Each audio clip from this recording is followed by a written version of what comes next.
Okay. What's going on in here? I heard some noise. No, nothing's wrong. We're fine. We're getting along wonderfully. Yeah, we're fine. You can take that back now. We're finished with it.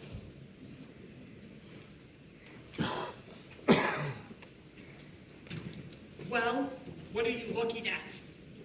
I don't see why we have to behave like children. Nor do I. We have a responsibility here. And this is a remarkable thing about democracy, that we have been, what is the word? Notified. That we have been notified by mail to come down to this place and decide the guilt or innocence of a person, a man or woman we have not known before. And this is why we are so strong. We should not make it a personal thing. Thank you very much. Why do you thank me? We forget. It's good to be reminded. I'm glad we're going to be civilized about this. Well, we're still nowhere. No, we're somewhere. We're getting there, maybe. Maybe. Who's got an idea? I think maybe we should try another vote. Madam Foreman? That's all right by me. Are we all agreed?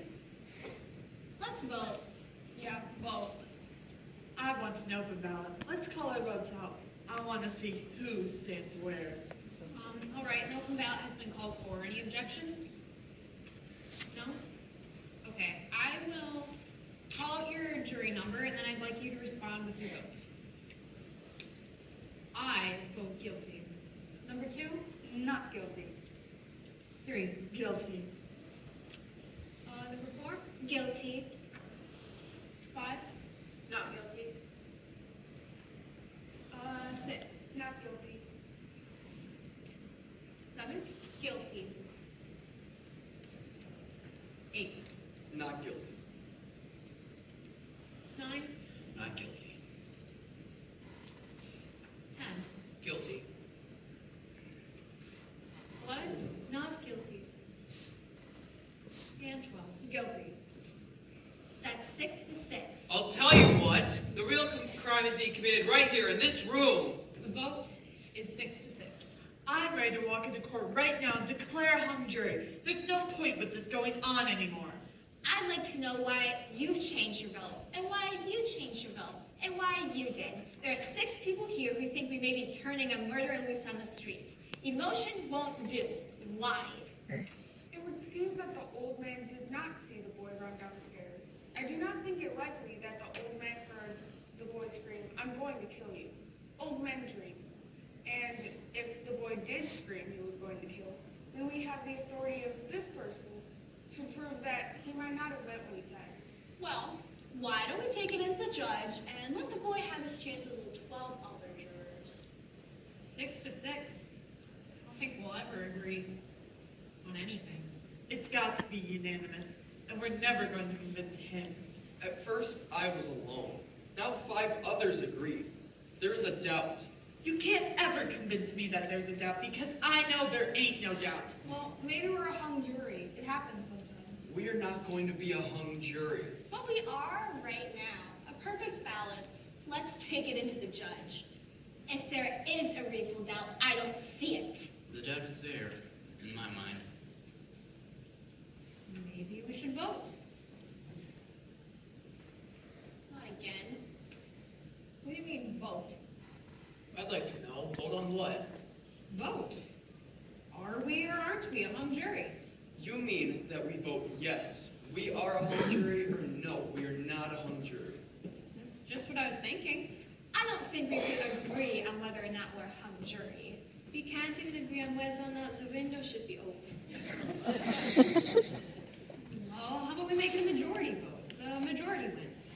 If 7 or more of us vote yes, that we are a hung jury, then we take it into the judge and tell her that we are a hung jury. And if 7 or more vote no, then we aren't a hung jury and we go on discussing the case. It just doesn't seem quite right to me.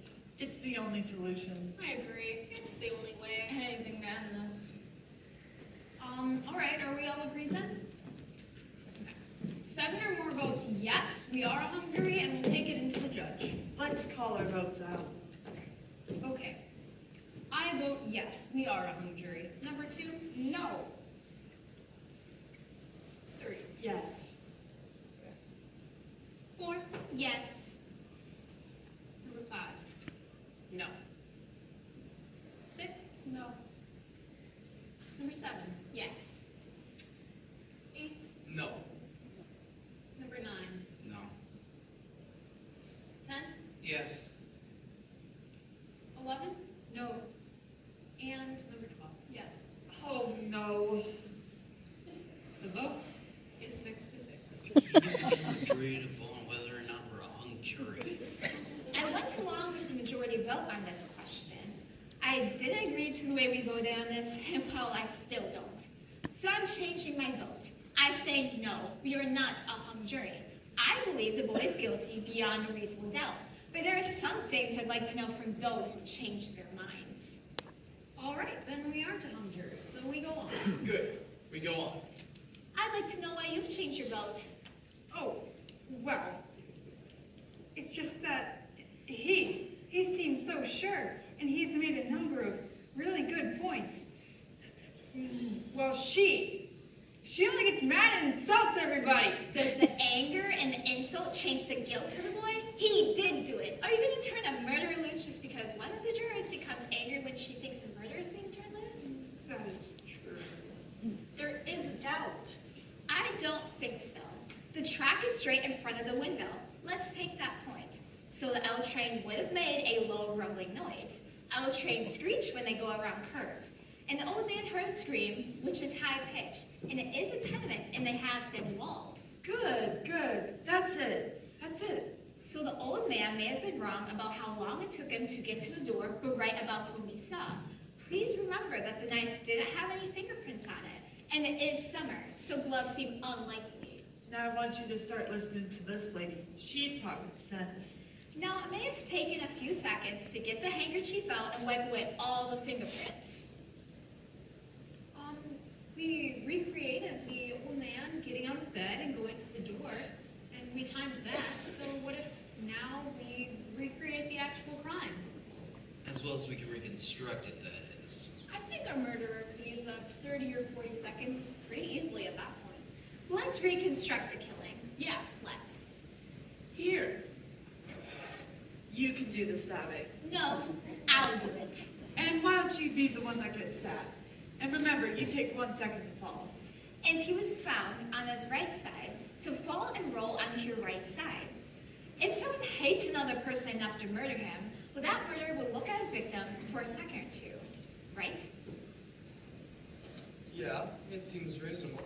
Hey, wait a minute. He falls and he ends up on his right side, the father did. But stabbing someone isn't like shooting someone, even when it's right in the chest. He would have worked around for a few seconds, lying there on the floor. Writhing maybe. That's quite possible. He would have had enough oxygen in the system to last for 2 or 3 seconds, I should think. But wouldn't the father have cried out? Maybe the boy held his mouth. That also seems possible. There's another point we're missing out here. If someone is clear enough mentally to wipe away all the fingerprints, well, that person is also clear enough mentally to look around the apartment, or the room in this case, to see if there are any other clues. It would just be for a second or two, I should think, but he would still look around. This gets better and better. We're trying to make it clear. One doesn't talk about quality when murder is involved. Well, let's do it. I'd like to say something. About this and the fingerprints. You said that he wiped the fingerprints away from the knife, correct? Well, what about the doorknob? I mean, if I saw a man walking into my house, a man that hated me, and I saw him wiping the doorknobs, I'd start screaming. So this means that the doorknobs must have been wiped after the killing, and this too would have taken some time. You timed the last one. Why don't you time this one too? All right. Stamp your foot when you want me to start.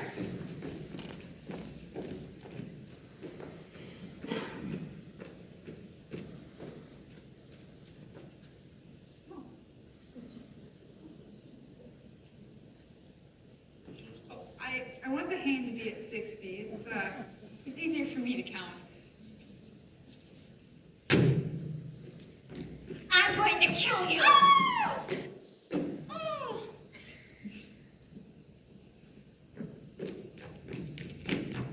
have wiped both knobs. Stop!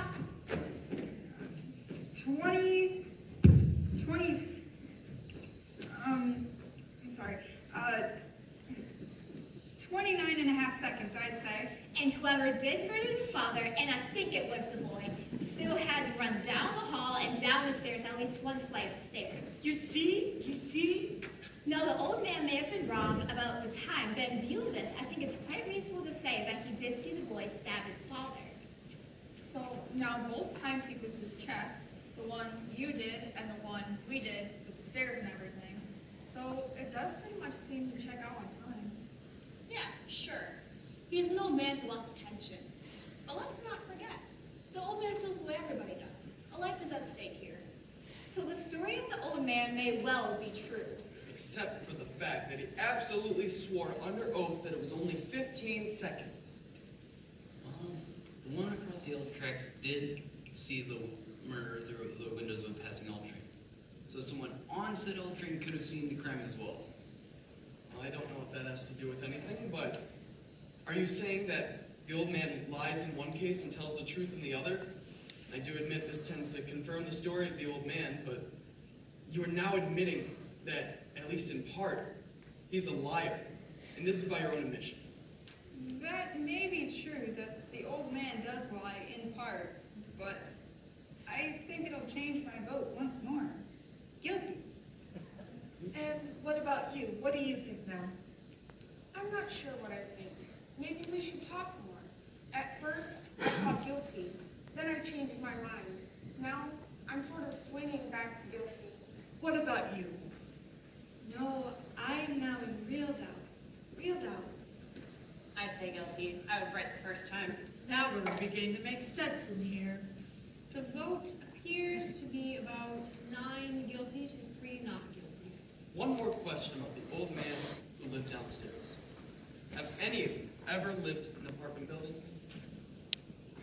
I do not know what you are thinking, but I know what I am thinking. What's that? I do not live in a tenement, but it is close.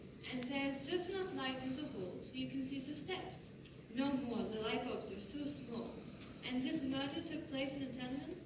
Remember how we stumbled on the steps? The police officers were using big bulbs and one even had a flashlight, remember? An old man who misjudged the time on 20 seconds. On this we all agreed. He looked down the dark hallway and he recognized a running figure. He was 100% wrong about the time. It took almost twice as long as he thought. Then could not the old man be 100% wrong about who he saw? That's the most stupid thing I've ever heard of. You're making that up out of thin air. We're a hung jury, let's just be honest about it. Do you truly feel that there is no room for reasonable doubt? Yes, I do. I beg your pardon, but maybe you don't understand the term reasonable doubt. What do you mean I don't understand it? Who do you think you are to talk to me like that? Look at this babe. She comes in here running for her life, and before she can even take a big breath, she's telling us how to run our lives. The nerve of her! No one asked where anyone came from. I was born right here. Or where your parents came from. Maybe it wouldn't hurt us to take a few tips from those who come running here. Maybe they learned something we don't know. We are not so perfect. Please, it is okay. I am used to this, but thank you. It's not okay. Okay. I apologize. Is that what you want? That's what I want. Can we please try and stop bickering? We're wasting time. Does anyone have anything constructive to say? Well, something's been bothering me a little. The whole business about the stab wound and the downward angle of it, you know? Don't tell me we're going to start on that. They went over it and over it in court. Well, I know they did, but I don't go along with it. The boy is 5 feet and 8 inches tall, where the father is 6 feet and 2 inches tall. That's a height difference of 6 inches. It's a very awkward thing to do, to stab downward into the chest of someone who's half a foot taller than you are. Look, you're not going to be satisfied until you see it again. I'm going to give a demonstration. Somebody get up.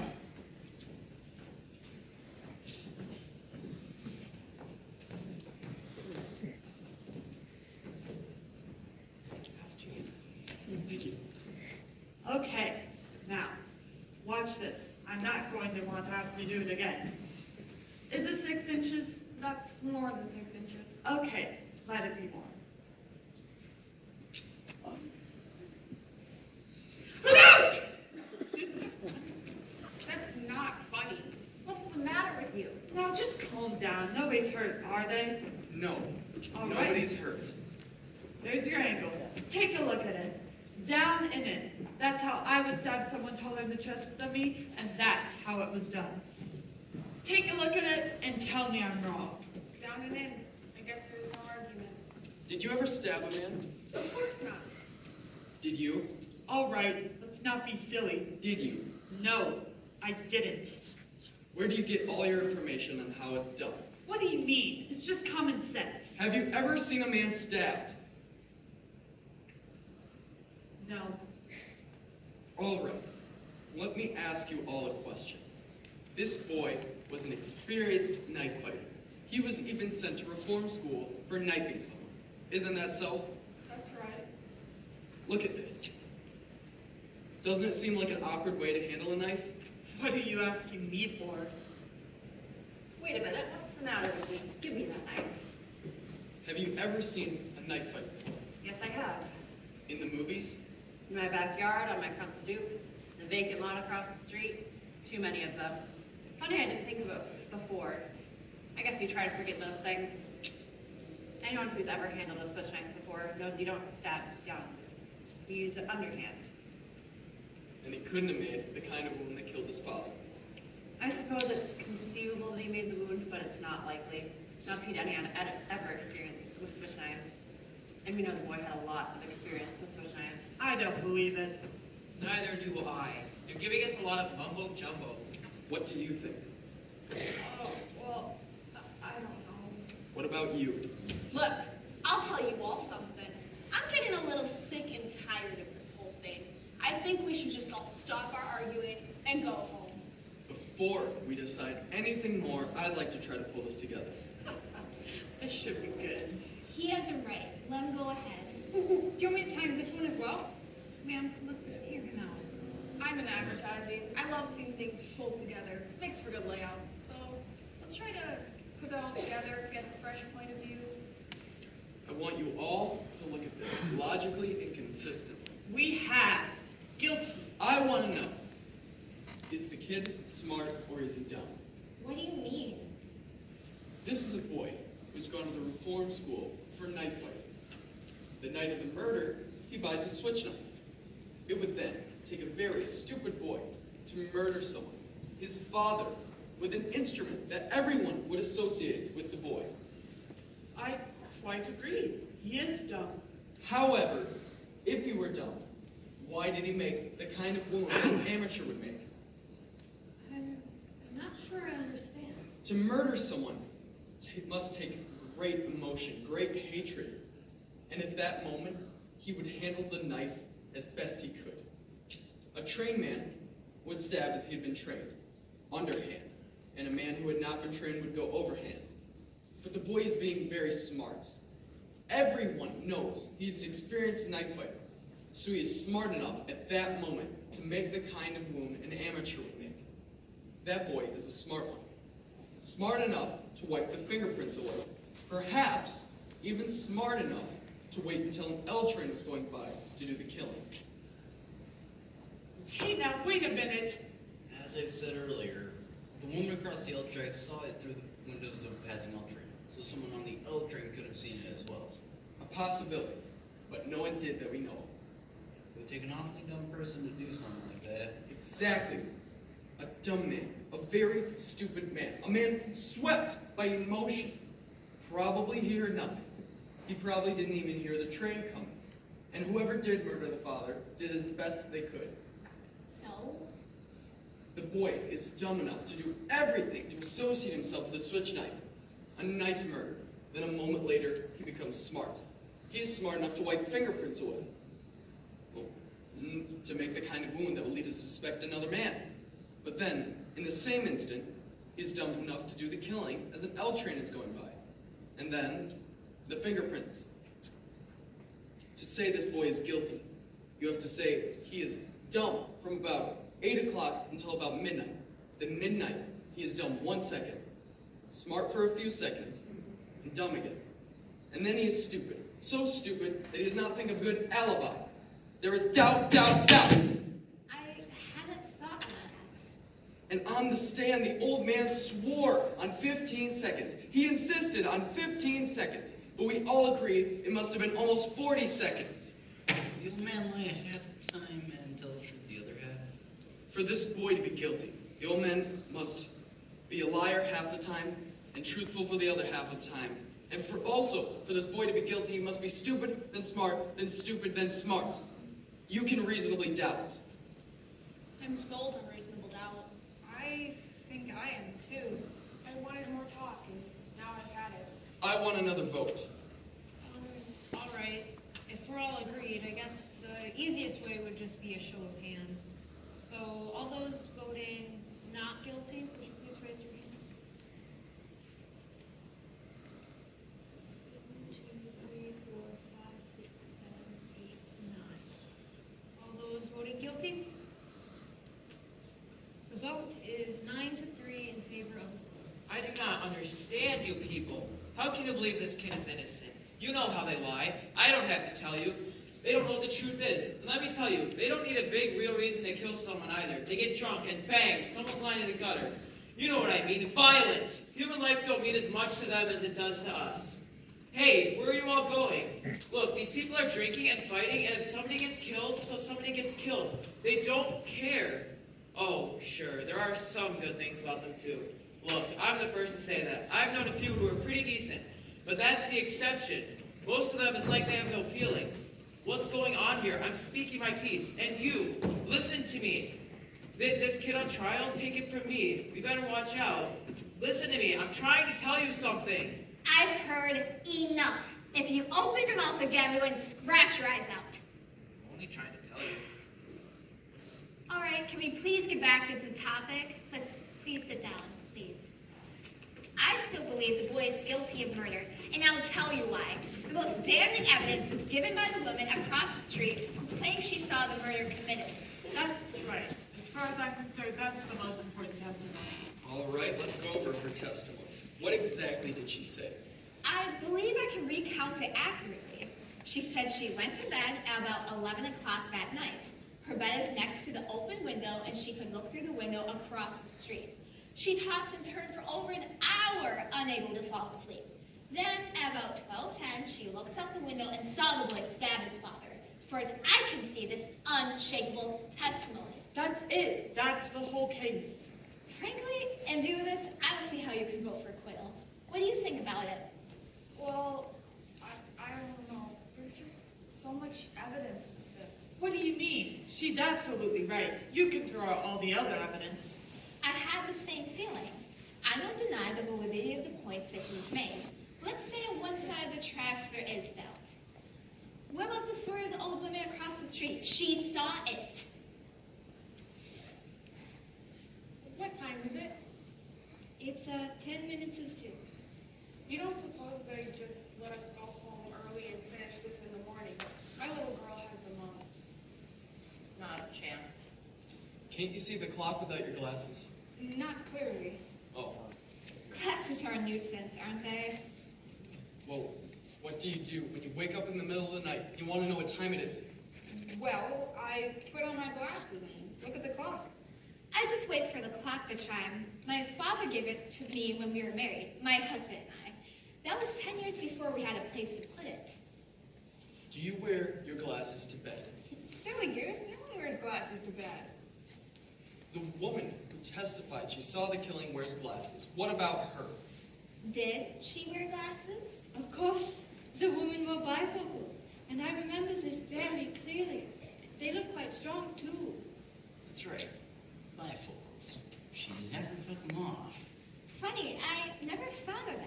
I think it's logical to say the woman wouldn't have been wearing her glasses to bed, and I don't think she'd put them on to casually glance out the window. She testified that the murder took place the instant she looked out and the lights went out a split second later. She couldn't have put them on then. Now, perhaps this woman honestly thinks she saw the boy murder his father, but I say she only saw a blur. How do you know what she saw? Maybe she's farsighted. How does he know everything?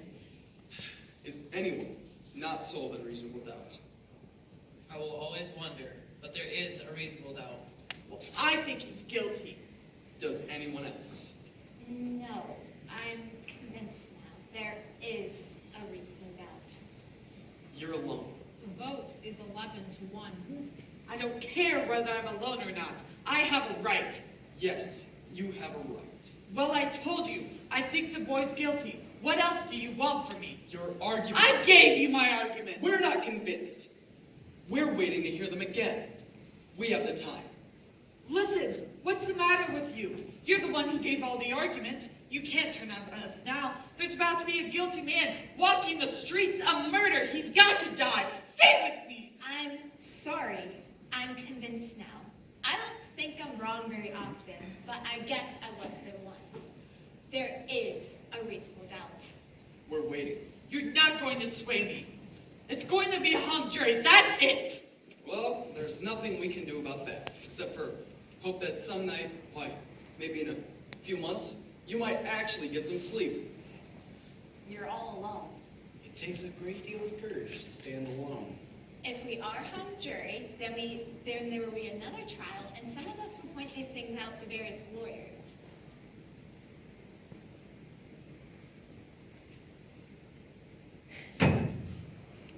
All right.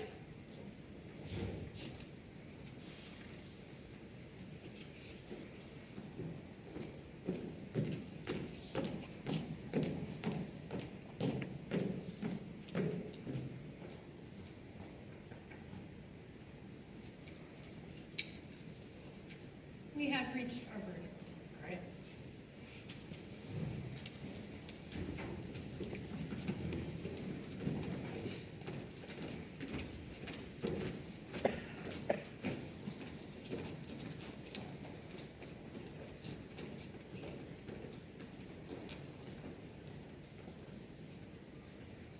They're waiting.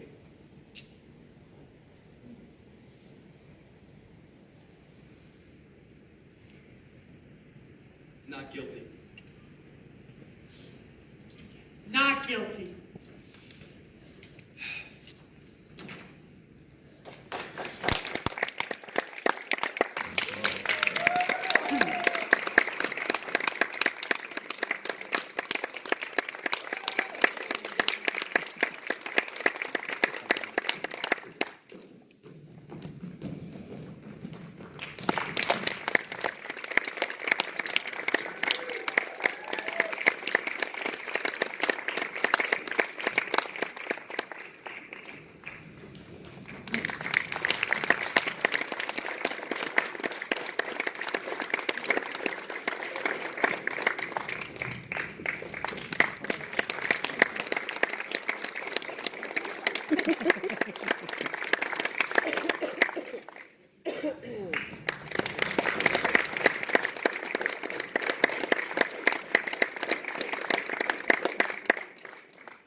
Forget it.